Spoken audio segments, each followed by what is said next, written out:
اس طرح کوئی چلا جائے یہ کیا کرا اندر چلا جائے گا کبھی داخل ہو جائے گا یا نکال دے گا کہ تم نے میں دروازہ ہی نہیں چھوڑا. اسی لیے میں مانگ رہا ہوں اللہ سے اس لیے کہ اللہ کا دیتا ہے اللہ دیتے دیتے نہیں کرتا بندہ دیتے دیتے کرتا پھر اللہ کا خزانہ لائن کر دے وہ کوئی کمی ہے خزانہ الہی میں وہ کمی آئی نہیں معلوم نہیں ہوا کہ مانگنا ہے کہ اللہ تعالیٰ سے مانگنا ہے. اسی لیے امام ابو حنبل رحمۃ اللہ علیہ نے ارشاد فرمایا منذ قرأت هذا الحديث دعوت الله سبحانه وتعالى اللهم اسألني أن نسأل بغيرك كما سئلت دبرك أن سئلت بغيرك. آگے بڑھنا دوسری کثیر سے فرمایا مدار تصدیق اللہ امن قبول مت کرنا خزانچی مت کرنا ایشین بننے کے لیے اپنا کو پیش کرنا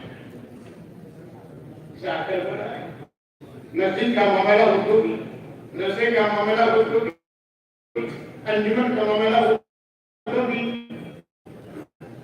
کیشیئر کے جگہ میں کیشیئر امانت کے پاس رکھی جاتی ہے اس امانت کے اندر خیانت بھی ہو جائے. رسول اکرم صلی اللہ علیہ وسلم نے حضرت ابو ذر غفاری رضی اللہ تعالی عنہ سے بتایا.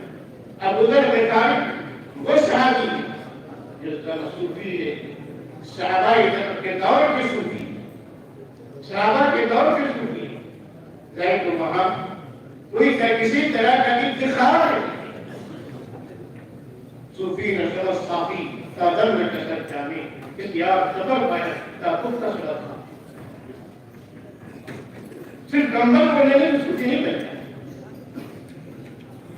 صرف گنبر کو لینے سے کوئی صوفی نہیں بنتا. آج بزرگ بننا بہت آسان ہے رومال گنگر بنا کر کے وہ لیجیے تصویر کھینچ لیجیے بہت پہنچے اب کہاں پہنچے ہوئے ہیں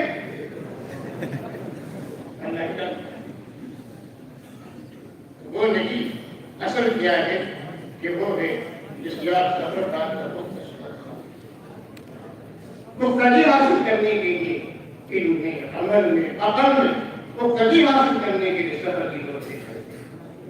جب ہمارا سب کچھ اللہ ہے امانت سے اختیار ہو کسی امانت قبول مت کر. آخری بات فرمائی ملا سب کی بینات نہیں کی اور خبردار تو دائے قضا قبول مت کر. خاص کر ابو ذر غفاری رضی اللہ تعالیٰ فرمایا ملا سب کی بینات تو دائے قضا قبول مت کر. کیوں حدیث باب میں پڑھا ہے جب کسی کو قاضی بنا دیا جاتا ہے میں پوری چھری سے اس کو دبا دیا. ہر شخص عدل کے مطابق فیصلہ کرنے پر قادر نہیں ہوتا. ہر شخص فیصلہ صحیح نہیں کرتا حالانکہ فیصلہ کرنے کی فرمائی کہ اللہ جب فیصلہ کرو تو قرآن کریم کے قانون کے مطابق حدیث رسول صلی اللہ علیہ وسلم کے مطابق فیصلہ